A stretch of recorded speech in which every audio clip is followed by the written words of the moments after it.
Ok? On attache nos ceintures et on y va. Alors d'abord, je voudrais savoir qui était là hier soir, ou bien plutôt qui n'était pas là hier soir. C'est peut-être plus facile. Ok, quand même, il y avait quelques personnes qui n'étaient pas là hier soir. Alors, pour ne pas que vous soyez lésés, je vais faire juste un récapitulatif de ce que nous avons fait hier soir. Donc, hier soir, nous avons parlé que Dieu est à l'origine de tout. Dieu est le Père. Dieu a créé le ciel, il a créé la terre, il a créé l'univers tout entier, tout ce que nous voyons, les arbres, etc. Et il nous a créés, nous. Et tout était parfait dans le plan de Dieu, c'était glorieux. Adam jouissait de la présence de Dieu, Ève jouissait de la présence de Dieu, c'était magnifique. On a dit que même Dieu avait planté un beau jardin et qu'on a même dit que Dieu est le premier jardinier parce qu'il a mis les arbres, etc. Alléluia! Il y a quelqu'un qui s'est réjoui de ça. Et puis, j'arrive, il m'avait dit dans la voiture qu'en fait, le fait d'être jardinier, ça continue de créer. Je dis, mais ça m'inspire beaucoup parce que je pensais justement que j'avais parlé que tu es jardinier et qu'il n'a pas fini de créer. Merci Seigneur. Voilà. Et donc, que tout était parfait dans cette relation. Et que malheureusement, un jour, il s'est passé quelque chose de dramatique. Je sais qu'il y en a qui ont dit que parce que j'ai dit tout a foiré, ça a fait rigoler. C'est peut-être belge. Mais on comprend bien. Et que Adam est sorti de la présence de Dieu. Donc le but de Dieu en créant Adam, c'était quoi? C'était la relation. Et donc, on a trouvé un schéma. Donc, si tu veux bien mettre le premier schéma. Donc, Dieu le Père, qui crée l'homme, il le met en Éden et il le fait esprit, âme et corps. Et comme vous pouvez voir, l'esprit avait la place tout près de Dieu. Et c'est quoi l'esprit? Qu'est-ce qu'il y a dans l'esprit? Il y a la connaissance de Dieu, il y a la communion avec Dieu, il y a la vie abondante, il y a la conscience et il y a le discernement. Et ça prenait la première place dans la vie d'Adam et Ève. Et puis bien sûr, il y avait l'âme, bien sûr, il y avait les émotions, l'intellect et la volonté. Et bien sûr, Adam était aussi un corps pour manger, boire, dormir, etc., se reposer, travailler dans le jardin, etc. Voilà. Donc, l'âme, l'esprit avait la première place et était en contact avec Dieu. Mais après la chute, ce qui s'est passé, il y a eu un drame qui s'est passé et il y a des choses qui ont été renversées et au lieu de trouver l'esprit au-dessus, c'est l'âme qui a pris la place. D'ailleurs, il est dit dans la parole de Dieu que Adam a eu peur. La peur, c'est quoi? C'est une émotion.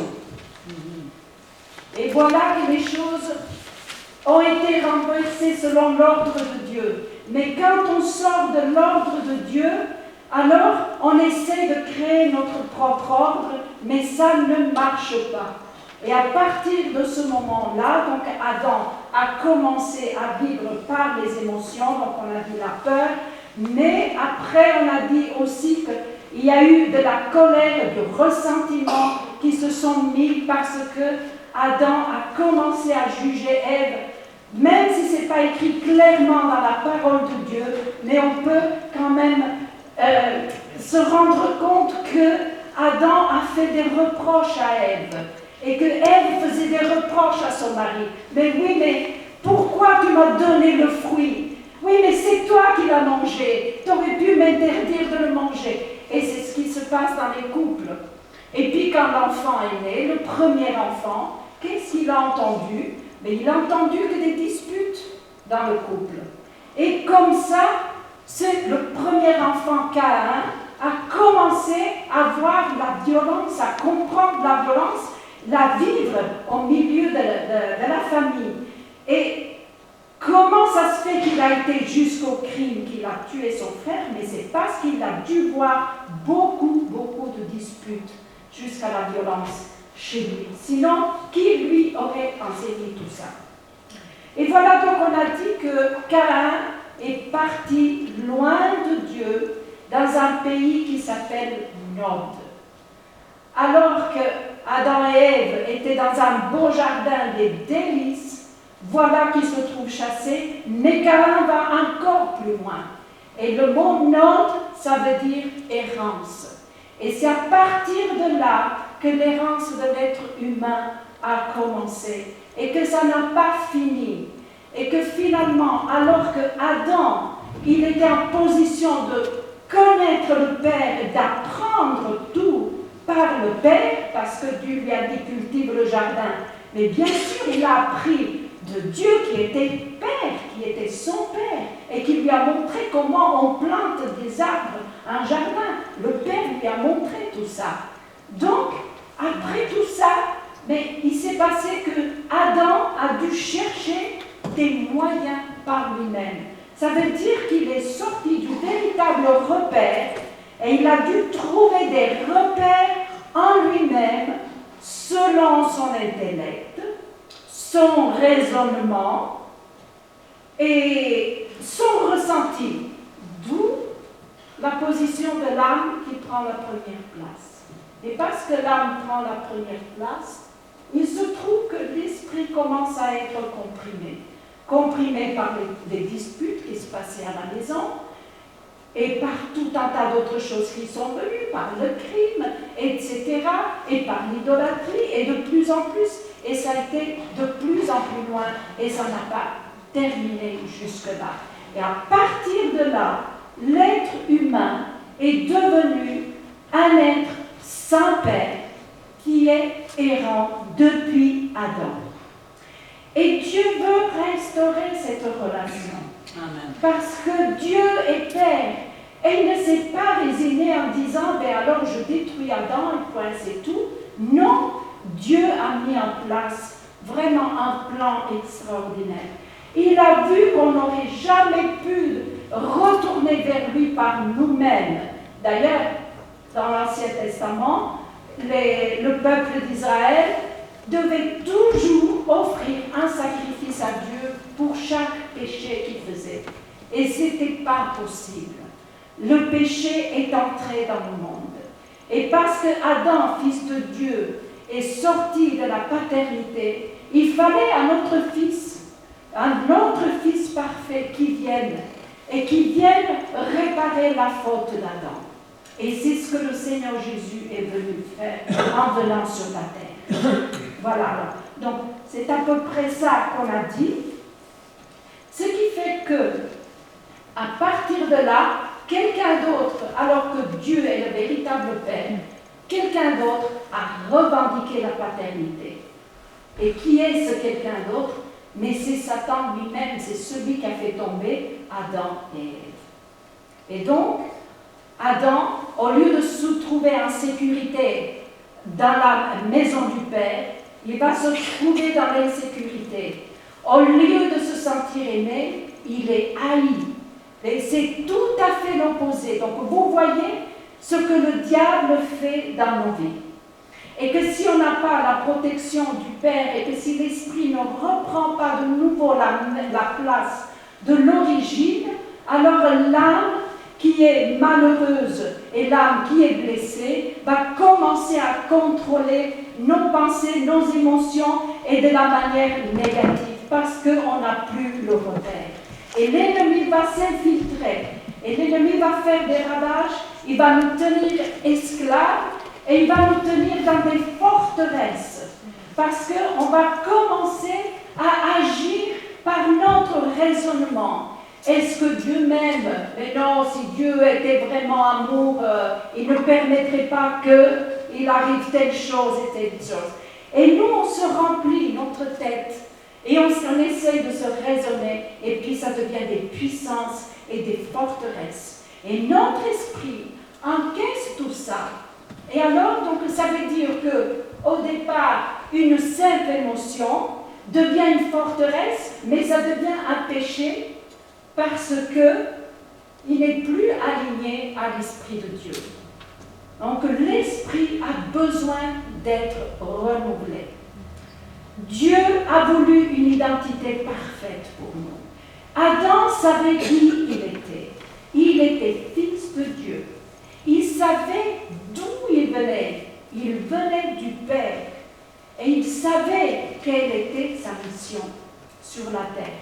C'était de représenter Dieu, de multiplier et d'être fécond. Parce que la vie avec Dieu, ce n'est pas la stérilité, c'est l'abondance. La vie avec Dieu, c'est être fécond dans son royaume. La vie avec Dieu, c'est engendrer des fils et des filles. Et Dieu nous l'a montré comment en mettant en place la famille. Mais malheureusement, le modèle de la famille du départ a été déjà disloqué. Est sorti du plan de Dieu. Et le modèle de famille que nous avons aujourd'hui, ça va encore pire, ça va encore à se dégrader de plus en plus. Et on entend des choses parfois, mais c'est horrible. Il y a des choses que nos oreilles ne peuvent plus entendre. On entend parler de deux pères, on entend parler de deux mères, on entend parler d'enfants, on prend le sperme d'un, l'ovule de l'autre et on les met ensemble dans le corps d'une autre femme. Et finalement, l'identité, on ne sait plus qui on est ni où on va. Et donc, ce sont vraiment des manipulations de l'ennemi et on a besoin de revenir à l'origine.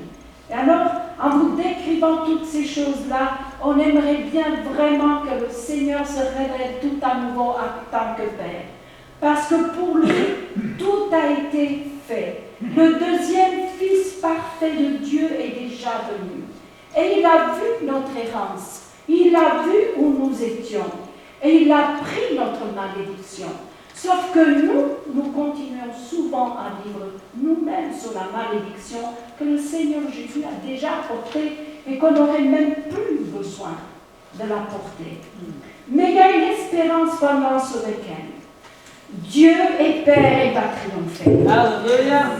Notre Dieu est grand et notre Père est grand. Donc, régénérer notre esprit, c'est quoi? Mais c'est cette nouvelle naissance à laquelle le Seigneur Jésus nous appelle.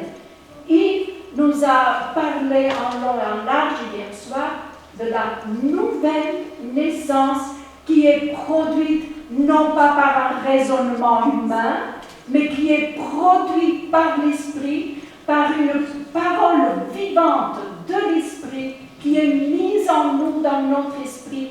Et notre esprit commence à se déployer, commence à vivre, commence à grandir. Bien sûr, cependant, quand on vient au Seigneur, ce n'est pas pour ça que tout se règle. Parce que de la même manière qu'on doit naître de nouveau, de la même manière, on a besoin de grandir à nouveau. Donc, j'aimerais bien que Marie-Lise vienne nous donner un mot de témoignage, comment elle a vécu sa nouvelle naissance. Et après, on ira de l'avant. Amen.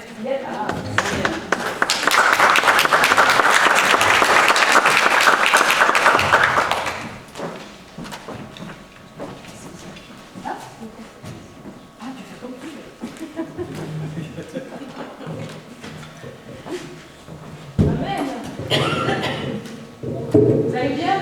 Oui. Je suis contente d'être là. Donc, je m'appelle Marie-Lise, pour ceux qui ne me connaissent pas. Mets les micros plus proches de toi pour qu'on t'entende bien. Rapproche juste de ton micro. Ça va comme ça? Encore un peu?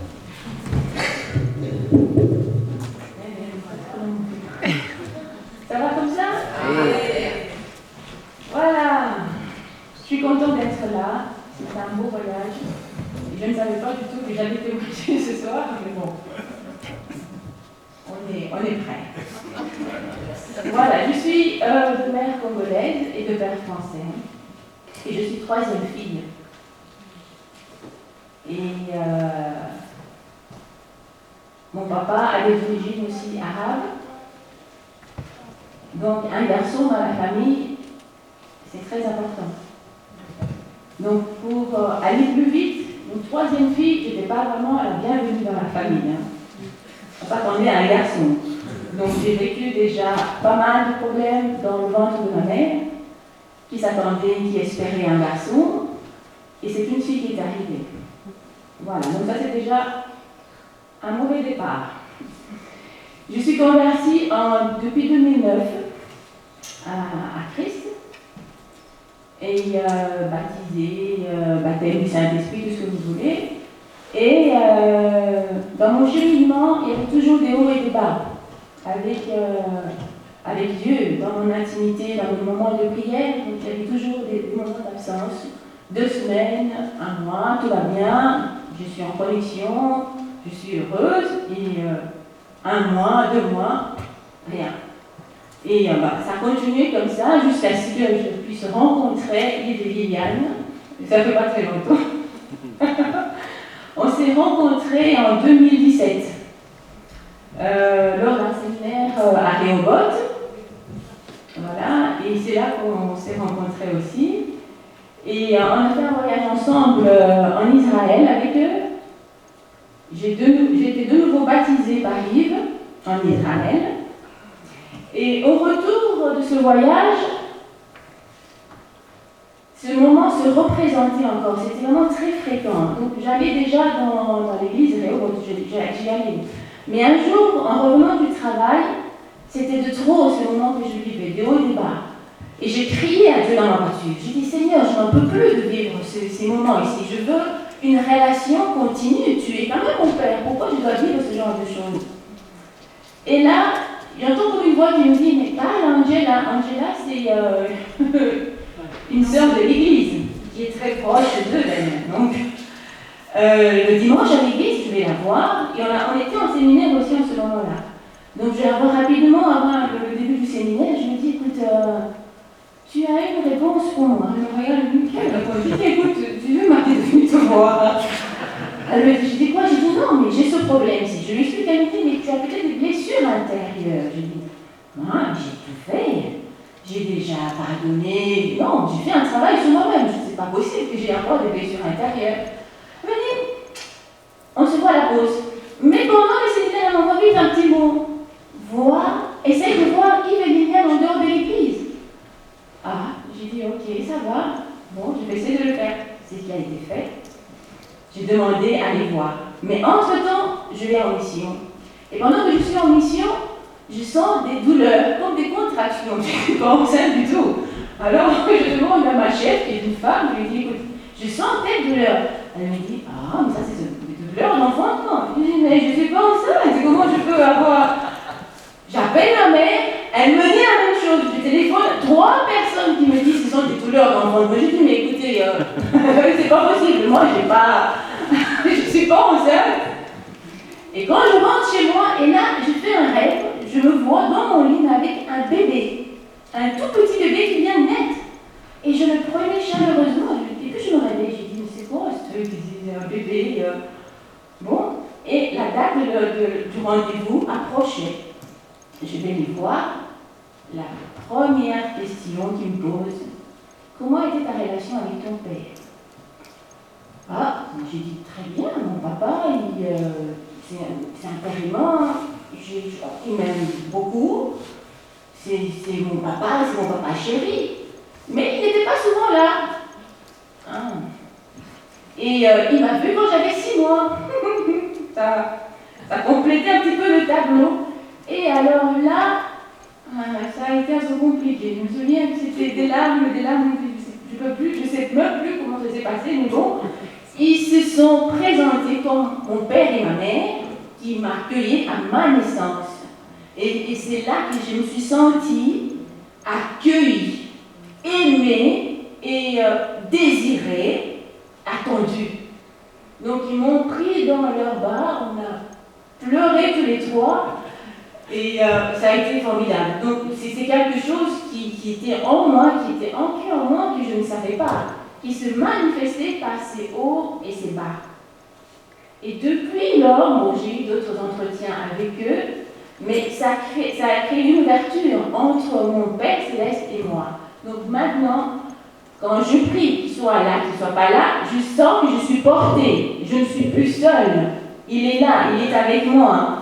Et depuis là, il y a eu des ouvertures dans beaucoup de choses. Dans le ministère, je sais maintenant qui je suis. C'est que Dieu attend de moi et je fonce. Je ne suis plus retenue, je n'ai plus peur parce que je sais qu'il est là qui me porte. Fille de Sion. Voilà. Je voulais un peu apporter rapidement et voilà. Donc, depuis vraiment la gloire de Dieu en moi et ils sont toujours là, ils me portent. Quand je vais dans les missions en Afrique, ils sont toujours là. Vous voyez, donc c'est important d'avoir toujours les parents à côté. Et voilà. Donc je vais quelque part. On reste en connexion. Et j'ai compris que la relation avec le Père terrestre est très importante. Parce que quand il y a ce manque-là, on est coupé aussi du Père céleste. Donc c'était ça qu'ils m'ont fait comprendre par après, que j'ai compris que si tu as vécu ça, c'est parce qu'il y avait, c'est la même chose que tu vivais avec ton Père terrestre. Le manque, parce que mon Père, on ne le voyait pas souvent. Donc il était 2 mois, 3 mois avec nous, 3 parfois 4 mois, 5 mois absent. Donc c'était toujours ma mère qui était là, et évidemment, ma mère, c'était une grande charge, après 6 enfants, elle assumait toute seule, donc elle n'était pas toujours très tendre. Donc, par contre, il venait, c'était des gros câlins, mais bon, quand il n'était pas là, c'était la tristesse, il y avait un manque dans la maison, on n'était pas à son comble de joie. Mais quand il revenait, c'était la joie. Et c'est comme ça qu'eux ont tout de suite détecté le problème. Quand ton père revenait à la maison, comment tu te sentais? Tu dis, waouh, on était heureux, on était vraiment tous les trois, papa, on a couru vers lui. Et quand il n'était pas là, voilà. Et donc Dieu faisait la même chose. Quand il était là, je suis dans la joie. Quand il n'était pas là, je cherchais Dieu. Où es-tu? Pourquoi tu ne me parles plus? Pourquoi tu ne me réponds plus? Et voilà. Donc, c'est bon, ma petite histoire.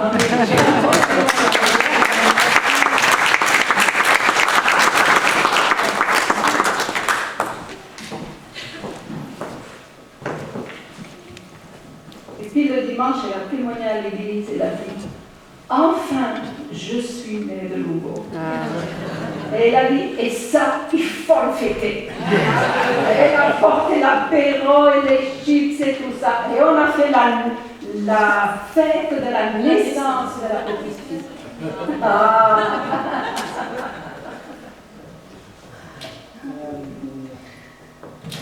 Merci Seigneur, comme quoi on ne pourra pas se séparer du Père, ce n'est pas possible. Donc il faut naître de nouveau. Ce que j'aime bien dans le témoignage que Marie-Lise vient de donner, elle dit, mais j'étais chrétienne depuis 2009.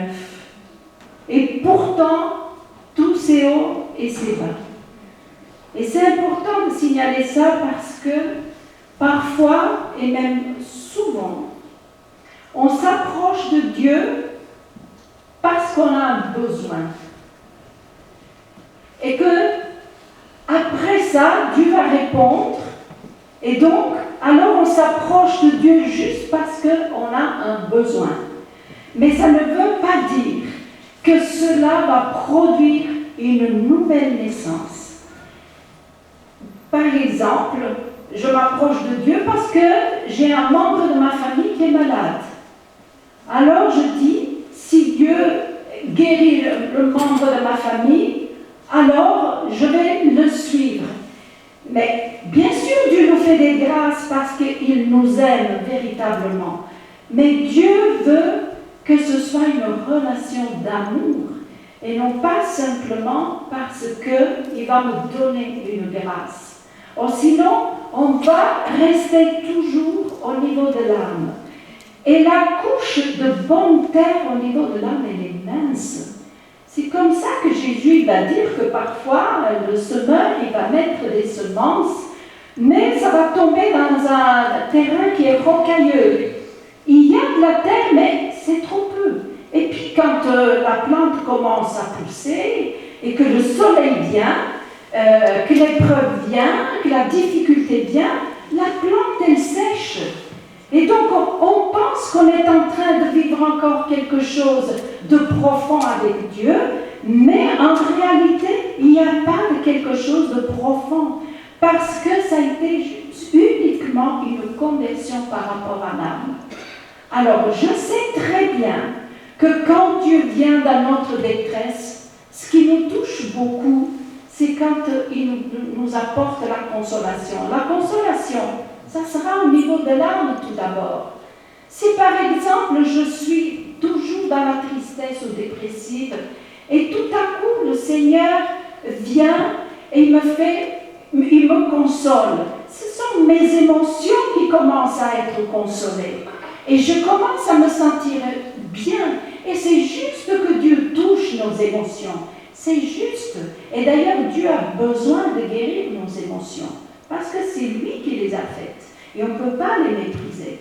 Cependant, si je continue à vivre par les émotions, je ne comprendrai jamais la vie de l'esprit. Et parfois, c'est comme ça qu'au milieu des chrétiens, il y a des difficultés, même dans les églises.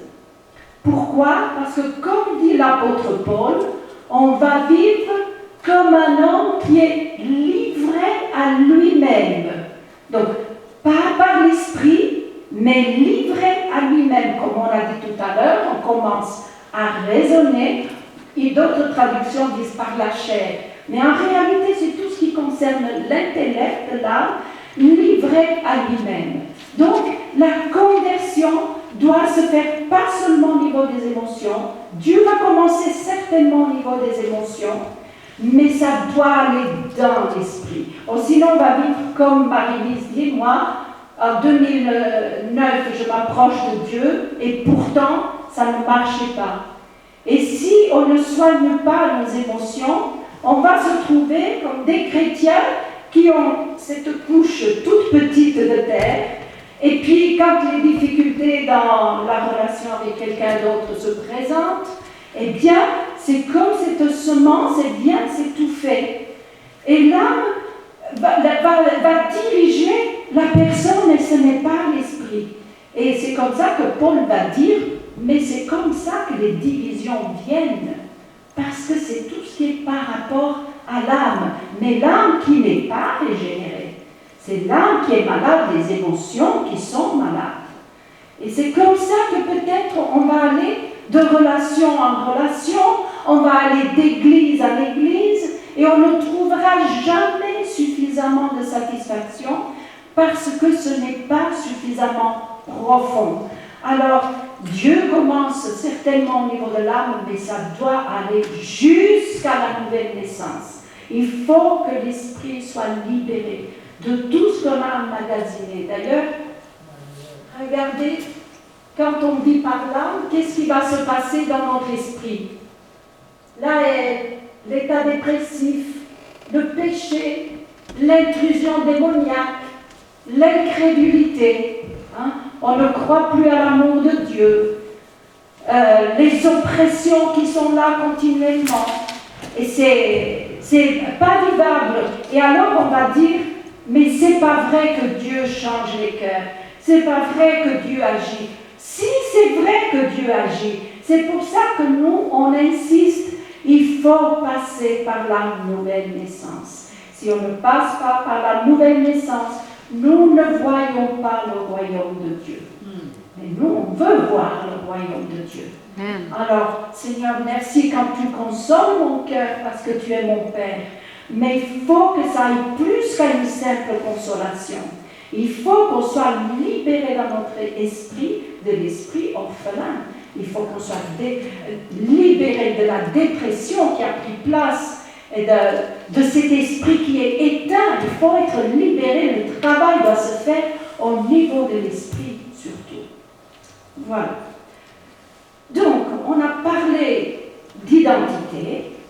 Dieu veut qu'on sache qui nous sommes. Et qu'après la chute, Adam ne savait plus qui il était. Il a perdu son adresse. Il a perdu la communion. Il ne savait plus.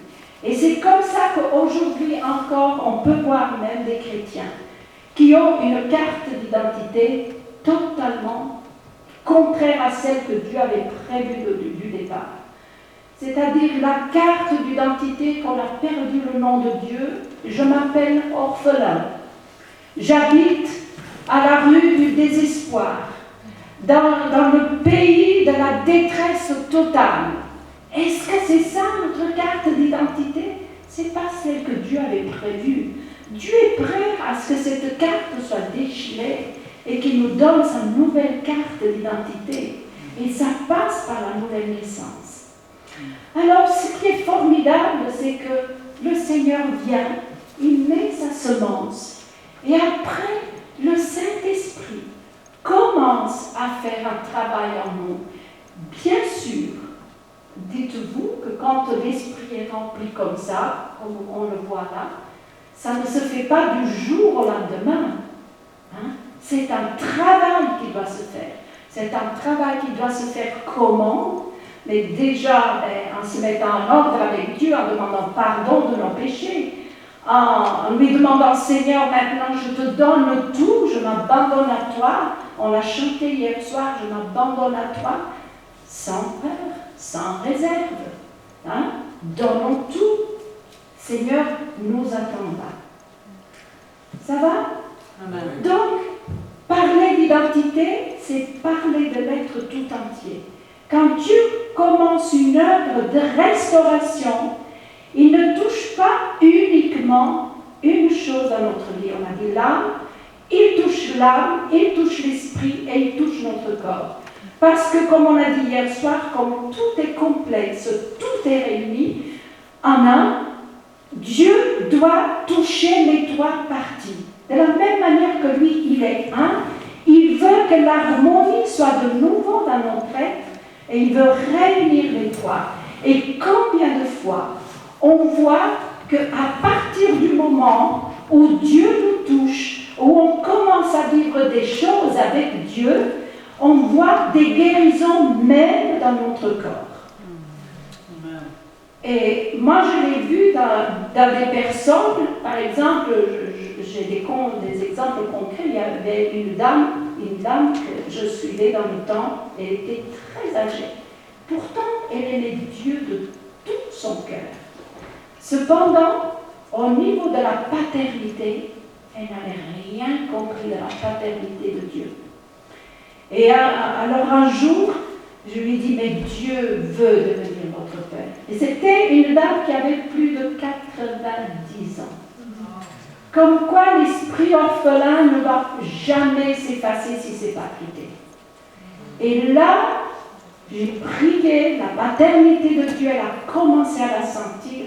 Elle a dit, je ne sais pas ce qui s'est passé, mais je me suis sentie toute comme vidée, toute molle après. Mais après, il y a une restauration qui s'est faite au point où qu'elle avait des problèmes d'intestin. Le Seigneur a mis en place les problèmes d'intestin. Mais pourquoi? Parce que son âme et son esprit étant malades, mais le corps devient malade. Donc, quand Dieu nous touche, il touche l'être tout entier. Alors, merci Seigneur pour ce qu'il fait dans notre corps, dans notre être tout entier. Donc, quand on se donne au Seigneur, permettons-lui de travailler du tout. Alors, il y a un verset dans la parole de Dieu qui dit, si quelqu'un est en Christ, il est une nouvelle créature. Les choses anciennes sont passées et tout est devenu nouveau. C'est un verset extraordinaire. Pourtant, comment ça se fait qu'il y a tellement de problèmes encore quand on vient au Seigneur? Et il y a des gens qui n'osent pas exposer ce qu'ils vivent parce qu'on leur prêche tellement ce verset alors qu'il est juste là, et je ne suis pas contre la parole de Dieu, attention. Je sais que la parole de Dieu fait de l'effet. Et c'est vrai qu'en Christ, toutes choses sont nouvelles. En Christ. Mais nous devons vivre en Christ. Et ça s'apprend à de vivre en Christ. Donc, ça veut dire qu'on va venir avec tout notre bagage au Seigneur. On va venir avec le manque du Père, on va venir avec le manque de la mère, on va venir avec tout l'abandon, tout le rejet qu'on a vécu à l'école, dans la société, au travail. On va venir avec nos propres conceptions qu'on s'est faites de Dieu. Et puis, on va devoir travailler avec tout ça. Hein? On arrive à l'église. On dit, oui, Seigneur, je t'accepte comme mon Seigneur et mon Sauveur. Ok, c'est le premier pas. Et merci Seigneur pour ce premier pas. Il faut ce premier pas. Mais il en faut bien d'autres après. Parce que comme on a dit tout à l'heure, une chose c'est de naître, mais après il faut grandir. Et c'est en grandissant dans notre vie chrétienne, c'est que Dieu va prendre place, et plus on lui donnera de la place, plus il va pouvoir travailler dans notre être. Et voilà que ce verset va devenir réel dans notre vie. Toutes choses sont nouvelles en Christ parce que le Seigneur Jésus a tout fait nouveau. Et c'est extraordinaire. Donc, quand on est de nouveau, après on doit croître de nouveau. Et il y a des gens qui n'osent pas parler de leurs problèmes, par exemple. On leur a tellement prêché cela qu'ils se disent alors les autres donc le vivent bien apparemment, donc je n'ose pas parler de mes problèmes et je les tiens et je me culpabilise. Alors que ce n'est pas vrai, chacun nous sommes nés dans le péché et chacun a besoin d'être guéri du Seigneur. Parce que chacun de nous, nous avons fait des choix qui étaient contre la volonté de Dieu. Donc le Seigneur a besoin de venir et de remettre de l'ordre dans tous les domaines. Donc si on est assailli dans nos pensées, c'est normal. Tant qu'on n'a pas fait des pas vers Dieu pour que Dieu puisse toucher, c'est normal qu'on puisse les vivre. L'ennemi ne va pas les guérir comme ça, tout lâcher son territoire. Hier, on a dit qu'il est celui qui est menteur dès le départ, qui ne fait que tuer, qui ne fait que détruire. Est-ce que vous pensez que tout à coup, il se résigne? Mais le combat spirituel, finalement, durera toute notre vie. Hein? Donc, voilà. Les relations, où se construisent? Où se construit notre identité? C'est dans la famille avant tout. Hein? On vient au monde, on a un père, on a une mère. Oh, je sais qu'il y a des drames, bien sûr, mais on va toucher plusieurs choses avec la grâce de Dieu parce qu'on a besoin d'être guéri profondément et demain, du voulant, je vous apporterai mon témoignage. Quand on vient dans la famille, quand on est dans la famille, on est dépendant d'un père et d'une mère. On a besoin d'amour, on a besoin de tendresse, on a besoin de soins, on a besoin qu'on nous nourrisse. On est là, on est dépendant de l'amour de ceux qui nous ont mis au monde. Et si cet amour manque, c'est comme si l'enfant n'avait pas de nourriture. Il n'est pas nourri. Et parce qu'il n'est pas nourri, eh bien, il y a des carences dans sa vie. Et il va grandir avec ces carences. Et c'est comme ça que par le manque d'amour, les carences deviennent de plus en plus fortes. Et puis, on a des faiblesses dans toutes sortes de domaines. Et on va voir qu'est-ce qui touche notre être. Dans quoi le manque d'amour peut toucher l'être et les conséquences. Même les psychologues le disent, qu'un enfant qui vient au monde et qui met dans les hôpitaux, par exemple, pour une raison ou une autre, si ils sont abandonnés à eux-mêmes, mais les enfants, ils vont grandir et, c'est-à-dire, ils vont peut-être pas grandir ou bien ils ne vont pas guérir rapidement. Par contre, d'autres qui sont soignés, où les infirmières les prennent dans les bras, les touchent, les caressent, vont guérir plus vite que d'autres enfants.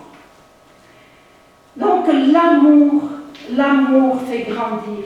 L'amour nous rend vigoureux. L'amour nous prépare pour une vie vraiment établie. Donc Dieu, en donnant la famille, c'est ce qu'il voulait. Que l'enfant soit dans un lieu de sécurité. Un lieu où il est compris, où il est porté, où il est aimé pour lui-même. Un bébé qui vient au monde, est-ce qu'il peut donner de l'amour à son père, à sa mère? Il est dépendant de son père et sa mère, il ne peut pas donner. Donc, normalement, il doit être aimé pour ce qu'il est. C'est parce que c'est cet enfant qu'on a attendu, qu'on a choyé, on a préparé la chambre, etc. Et tout ça fortifie notre identité. Donc si l'amour est là, les soins, tout ça, il y a un sentiment d'appartenance qui se met en nous et on sait qu'on est bien, on sait qu'on est en sécurité. Et en grandissant, l'enfant va devenir plus préparé à affronter la société, les difficultés. D'abord, il y a l'école, les difficultés.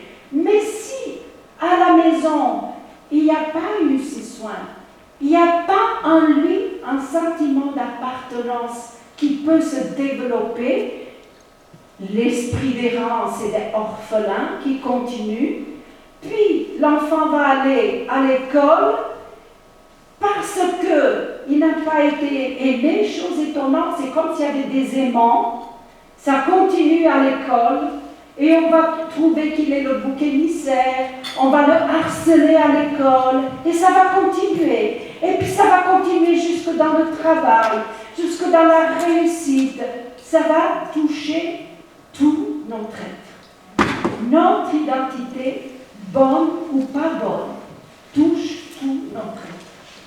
Et notre identité touche les relations. Si je suis bien dans mon identité, je peux développer des relations saines. Si je ne suis pas bien dans mon identité et que je serai toujours en recherche d'amour, de tendresse et que je ne trouve jamais, je vais me retrouver dans des relations qui vont me décevoir tout le temps et je ne trouverai jamais ce que je cherche. Voilà. Donc, la famille est le lieu où l'identité se construit et où les relations se construisent. Donc, Dieu a donné le Père, Dieu a donné la Mère, et chacun a un rôle différent. Donc, nous sommes en train de parler du Père, donc je ne vais pas parler de la Mère, bien qu'elle a un grand rôle aussi. Mais voilà. Peut-être une prochaine fois, qui sait. L'année prochaine. L'année prochaine à Jérusalem. Wow.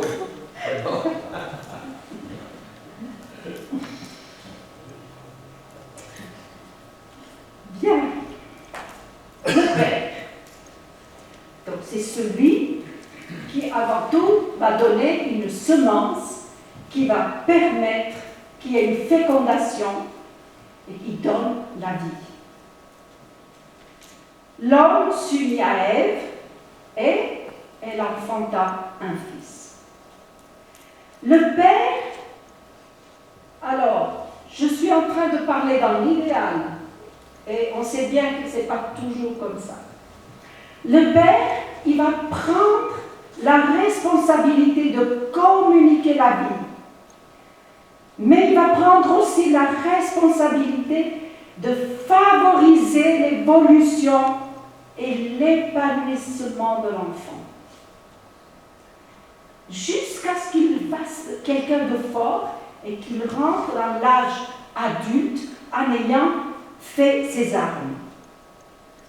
Le Père va lui transmettre son patrimoine génétique. Il va peut-être lui ressembler. Il va peut-être un jour faire le même métier que le Père. Le Père va donner le nom à l'enfant. Je ne sais pas comment ça se passe au Canada, en tout cas dans nos pays, c'est le Père qui donne le nom, et je suis d'accord avec ça, parce que le Père, Dieu le Père, a donné le nom à son fils Adam. Il lui a donné son propre nom. Il a mis sa marque. Le Père est celui qui va lui communiquer les valeurs de la vie. Il va lui dire attention à ça, fais attention, ça, si tu fais ça, voilà ce qui va t'arriver. Il va le conseiller.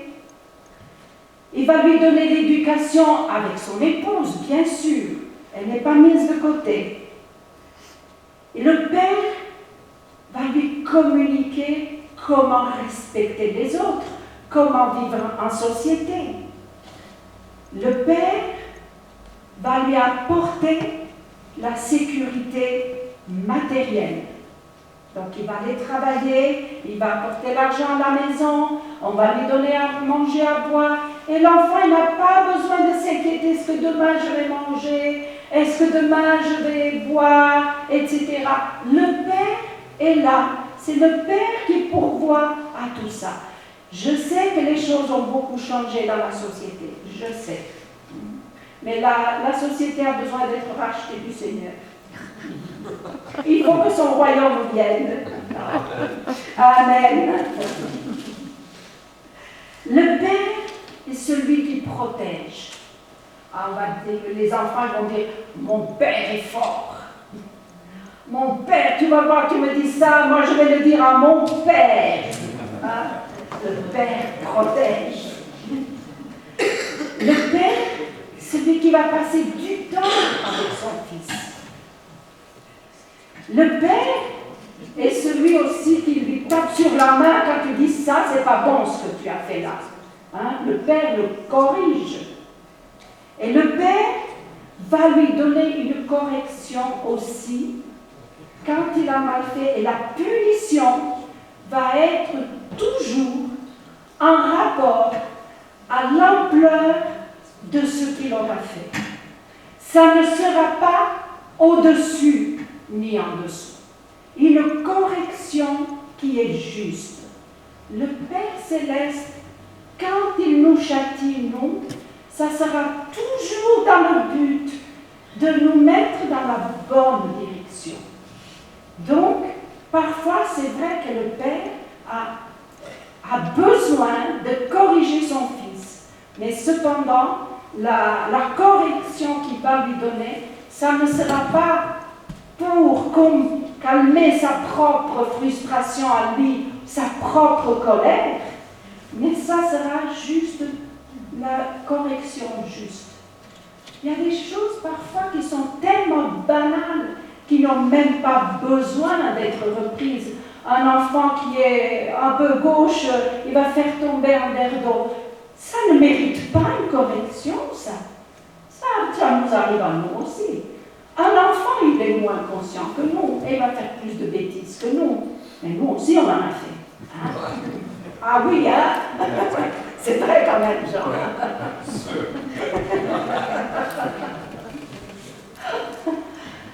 Le Père est celui qui va encourager son Fils dans un métier, dans le choix du métier. Pas qu'il va choisir son métier, mais qui va l'encourager à trouver la voie pour trouver son épanouissement